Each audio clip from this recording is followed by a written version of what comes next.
Bonsoir, bonsoir.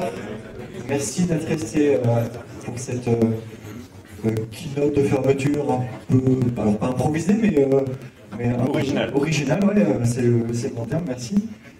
Donc on a le plaisir ce soir d'accueillir Romain du domaine du Genevois qui va nous parler un peu de son travail de vigneron du Nord et nous présenter ses produits et produits qu'on pourra déguster aussi tout à l'heure à l'after. Donc je te laisse la parole, Romain. Bonjour à tous. Bon, vous avez passé, je pense, une journée assez dense en interview et conférence, donc on va faire assez synthétique. Et on dit toujours le meilleur pour la fin. J'espère que l'adage va se vérifier. Donc merci déjà à Claude Nord de m'avoir fait l'honneur de pouvoir faire le cocktail de fermeture avec notre bulle, qui est une méthode traditionnelle, parce qu'on ne peut pas dire méthode champenoise. Maxime m'avait contacté pour que je puisse expliquer un petit peu d'où était venu le projet et puis pour parler d'un produit local un peu atypique, parce que c'est vrai qu'on est pionnier dans la viticulture, dans le renouveau de la viticulture. Et déjà, est-ce que vous saviez qu'il y avait de la vigne dans les Hauts-de-France? Non. Sur un terril, exactement. Alors c'était une des premières initiatives qui a vu le jour sur les terrils d'Haïcourt. C'est deux copains des Pays de la Loire qui ont lancé ça en se disant tiens, on a de la pente, on a des coteaux en schiste, de la terre noire, ça va bien absorber le soleil, donc il y a peut-être moyen de faire quelque chose. Et en fait c'était un vignoble associatif parce que tout bonnement il n'y avait pas de vigne dans les Hauts-de-France à cause d'une interdiction l'INAO, qui est l'institut qui protège les appellations et qui interdisait de planter sur les zones en dehors des appellations. Et ça c'était une exception française. Du coup on fait partie de l'Europe, pour une fois l'Europe a décidé de faire les choses, elle a uniformisé, donc c'est pas vraiment le changement climatique qui a poussé je dirais, le renouveau de la vigne dans les Hauts-de-France, mais c'est plutôt un changement de réglementation qui autorise maintenant toutes les régions de la France à pouvoir faire commerce du vin. Donc moi, je n'étais pas forcément prédestiné à faire ça. J'ai fait mes études pas très loin d'ici, à la Cato, à HEI. Alors pas en IT, mais plutôt sur la partie conception mécanique. Donc j'étais un mécano, les mains dans les moulons. Et j'ai travaillé pendant 8 ans dans une société de conseil. On dit qu'il ne fallait pas dire boîte. Donc une société de conseil dans l'ingénierie. Et je faisais principalement de l'aéronautique et de l'aéroéquipement. Mes parents étant agriculteurs, mon frère ayant repris l'exploitation, au bout d'un moment, j'ai cherché un petit peu de sens dans ma carrière et je veux dire que j'arrivais un petit peu à une boucle bouclée dans ce milieu de l'ingénierie et c'était vraiment une activité qui était pour moi principalement commerciale et beaucoup de prospection, beaucoup de démarchage. Je me suis dit que c'était peut-être pas ce que j'avais envie de faire toute la vie, j'avais envie de donner un petit peu plus de sens et du coup de revenir à mes racines, donc la viticulture. Bon, étant étudiant, j'ai appris aussi un sport assez bien connu des étudiants qui est le lever de coude, donc j'avais ce sens un peu prononcé pour la fête, mais plus sérieusement, je dirais le côté un peu convivial des cérémonies entre amis et en famille. Donc je voulais faire un produit qui me ressemble et que je puisse avoir plaisir à partager et en parler. Et donc j'ai décidé de me lancer dans la viticulture. Donc au début, je voulais reprendre un vignoble dans une région où il y avait déjà du vin, typiquement le Beaujolais, où le foncier restait encore accessible. Et mon prof de viticulture m'a dit bah, si t'es agriculteur, pourquoi tu plantes pas chez toi? J'ai dit bah, c'est pas possible, il n'y a pas de vigne. Il m'a dit bah, oui, mais la loi a changé il n'y a pas très longtemps. Donc j'ai fait un BTS Viti-Eno en Bourgogne en 2018. Et du coup on s'est lancé dans l'aventure. Et on a fait des analyses de sol, un petit constat, on s'est dit où il y a de la vigne à proximité de chez nous. Et il y avait la Belgique aussi, et un autre pays, ce que vous savez, au plus au nord que chez nous, on peut trouver de la vigne. En Angleterre, exactement. Et l'Angleterre, pour un vignoble qui n'est pas négligeable, ils ont aujourd'hui 5000 hectares de vignes. Pour vous donner un ordre de grandeur, je vais essayer de pas trop rentrer dans les chiffres, mais la Champagne, c'est 33 000 hectares. Nous, là, les Hauts-de-France, il commence à y avoir des initiatives de plantation depuis 2019-2020, la date à laquelle nous, on a planté, et plus récemment, même 2021-2022. Et on est qu'à, je dirais, 80-100 hectares, si on compte un consortium coopératif, et puis nous qui sommes des vignerons indépendants, on est une quinzaine aujourd'hui. Voilà, quand on plante aujourd'hui 1 ou 2 hectares, bon, il faut savoir qu'on part sur 10 000 pieds, donc c'est 10 000 petits arbustes à s'occuper, et pour ça il faut réunir plusieurs critères. Donc on a cherché chez nous dans l'exploitation les sols qui étaient les plus adaptés. Et on a trouvé donc des sols assez crayeux et argileux qui étaient, on va dire, à l'inverse de ce qu'on a l'habitude d'entendre sur les terres agricoles et très fertiles des Hauts-de-France. Et là, c'est des terres plutôt pauvres, assez riches en minéraux, et ça se prête plutôt bien à la vigne, parce que la vigne, c'est une plante qui aime bien souffrir, qui n'a pas besoin de beaucoup d'eau, et qui, pour produire des fruits, a besoin d'être un peu, on va dire, en détresse et d'aller chercher au plus profond son eau. Donc voilà, l'aventure a commencé chez nous en 2020. Vous voyez les petits points rouges, c'est des plants de vigne qui sont greffés soudés, parce que depuis 200 ans, ce qui a aussi éradiqué le vignoble dans les Hauts-de-France, c'est une maladie qui s'appelle le phylloxéra, et donc depuis on plante les plants de vigne greffés soudés en pépinière. C'est-à-dire qu'on met une vigne américaine dans la partie racinaire, mais qui, elle, ne produit pas de raisin. Donc au-dessus, on greffe ce qu'on appelle le greffon, et qui, lui, est un cépage, soit chardonnay, pinot, gamay, chenin, enfin, selon les régions et les typicités de vin qu'on veut. Alors, sachant qu'on était au carrefour de la Champagne, l'Angleterre et la Belgique, où il se fait principalement de la bulle, on s'est dit, on va partir sur une méthode traditionnelle. Parce que, faut pas rêver, on n'est pas non plus dans le Var, et il ne fait pas 40 degrés toute l'année. Donc, on a adapté, on va dire, la culture de la vigne et le produit qu'on voulait par rapport au climat qu'on avait. Quoi qu'il y ait des étés qui nous font dire quand même qu'il y a quand même des grosses températures qui arrivent, et c'est vrai qu'il y a certains vignobles, notamment dans le Bordelais, qui souffrent de par ce réchauffement un peu inéluctable. Enfin, c'est des extrêmes climatiques. Et donc voilà, convaincus de notre potentiel agricole, on s'est dit pourquoi pas nous, et nous qui étions anciens céréaliers, on s'est lancé dans la viticulture, et cette idée, on a plaisir à dire qu'elle a germé. Donc depuis 2022, on fait des vendanges qui ont lieu, je dirais, début septembre. On s'est équipé d'un chai viticole, donc au début à petite échelle, ça donne un petit peu, je dirais, du vin de copain, vin de garage. On avait trouvé du matériel d'occasion un petit peu en Champagne, et aujourd'hui on s'est un petit peu plus modernisé, on a vu que ça marchait bien, que le raisin déjà sortait avec une belle maturité, une belle couleur, des qualités aromatiques et gustatives qui étaient très honorables comparées, je dirais, aux autres régions viticoles de France, qui n'avaient rien à leur envier d'ailleurs. Et on s'est lancé dans une production, je dirais, un petit peu plus sérieuse. On s'est donné les moyens avec du vrai matériel, des cuves inox, des fûts de chêne, des groupes d'embouteillage, comme on le voit ici à l'image. Alors là, on est plutôt dans une phase d'étiquetage, on habille les bouteilles.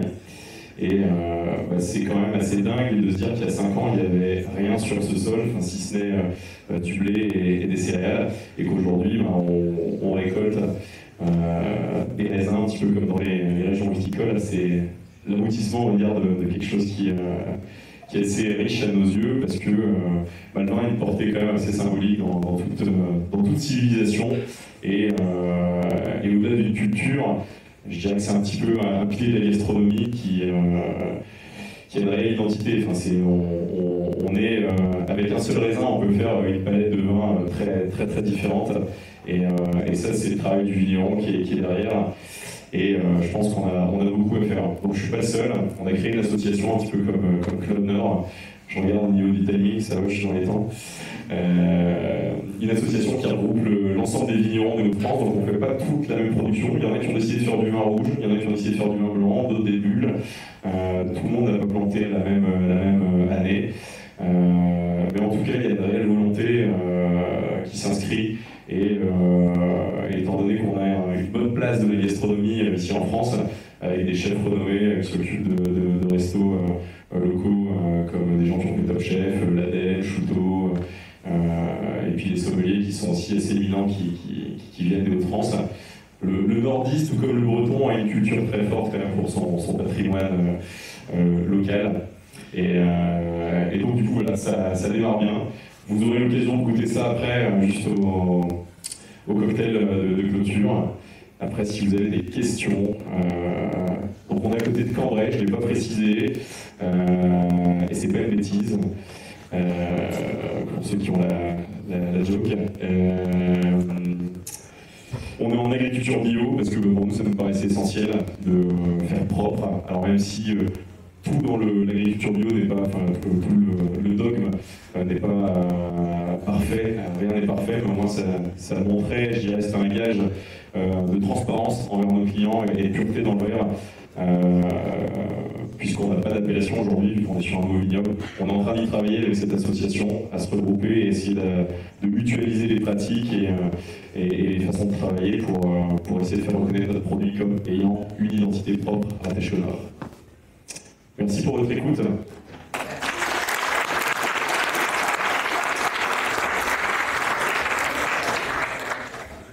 Merci Romain pour cette présentation. Est-ce qu'il y a des questions?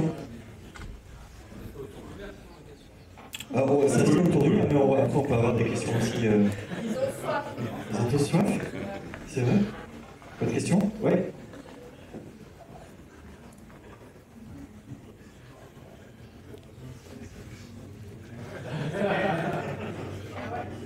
Je ne sais pas si vous l'avez dit, mais c'est combien de temps entre le moment où vous avez monté les fêtes et ouais.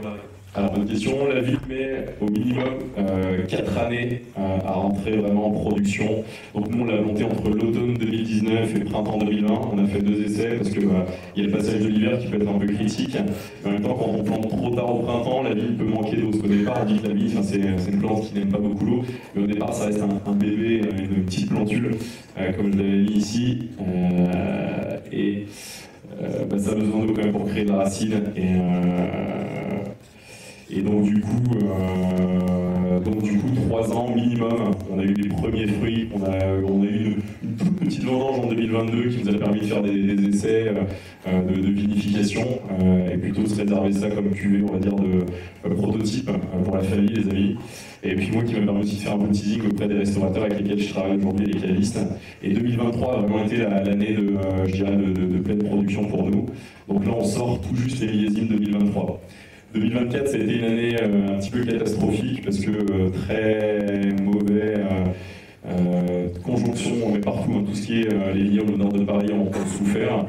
On a eu du gel printanier et on a eu ce qu'on appelle de la coulure, c'est-à-dire que la feuille de vigne a été littéralement lessivée par la pluie du printemps et donc on a eu les rendements qui ont été divisés par 5. Au lieu de faire, moi je fais à peu près 12 à 15 000 bouteilles, là on a fait 2500 bouteilles sur 2024. Donc c'est assez aléatoire, c'est pour ça que c'est une activité qui est en parallèle de mon activité d'agriculture, qui aujourd'hui est portée par l'agriculture, et en attendant que ça se lance et puis qu'on démocratise tout ça, il faut quand même à côté une activité économique qui puisse la porter. J'ai des amis qui font ça à temps plein, mais ouais, c'est costaud, il y a des investissements assez longs. En plus de l'industrialisation, est-ce que vous pensez faire une partie un peu numérique avec des capteurs pour avoir des besoins de la vie?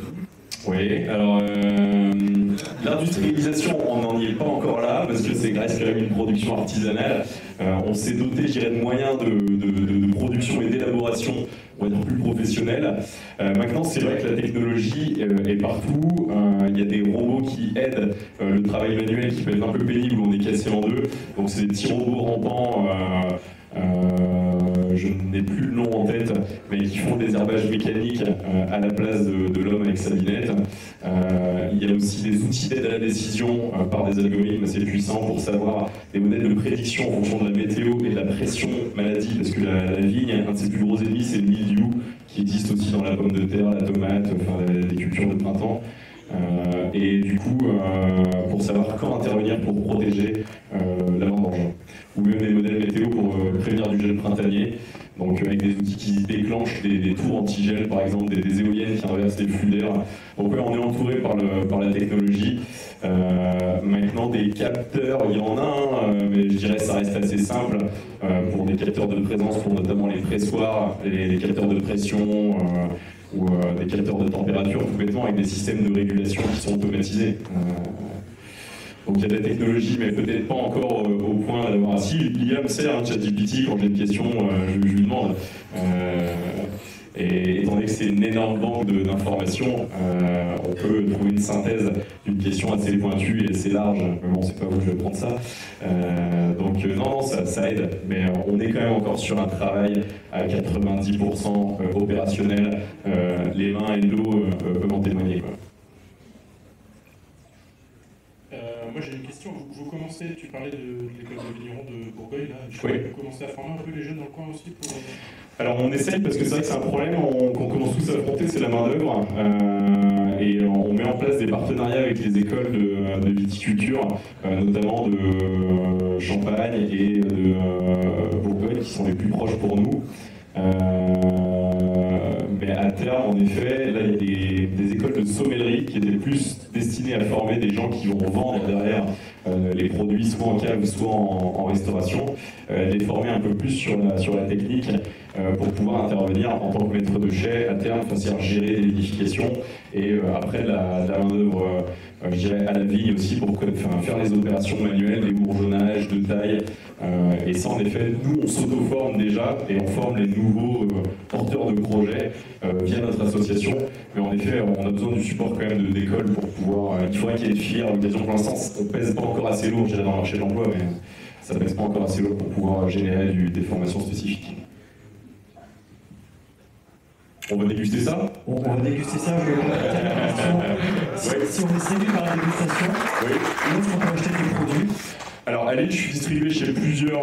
bon déjà ici j'ai pris un petit peu de stock en prévision, on m'avait dit que les gens de la tech c'était des gens qui étaient très curieux et qui aimaient bien la fête, donc un point commun qu'on a ensemble. Et sinon, plus sérieusement, si j'arrive pas à satisfaire tout le monde ou qu'il y en a qui veulent se décider par la suite, je suis chez les caves des vins gourmands rue Escarmoise, Caviste Curieux et Bio Vino à Sébastopol, les vins d'Aurélien plutôt côté rue Jean Sans Peur, enfin derrière Riour, et puis dans quelques restos, je parlais tout à l'heure de Florent-Laden, donc au Le Pod, Vermont, à la laiterie, chez Dorchouteau, bientôt au Cerisier, et aussi bientôt au Roseau à Marc. Voilà. Et bon, on n'a plus qu'à côté tout ça. Pas de problème. Merci de m'avoir écouté.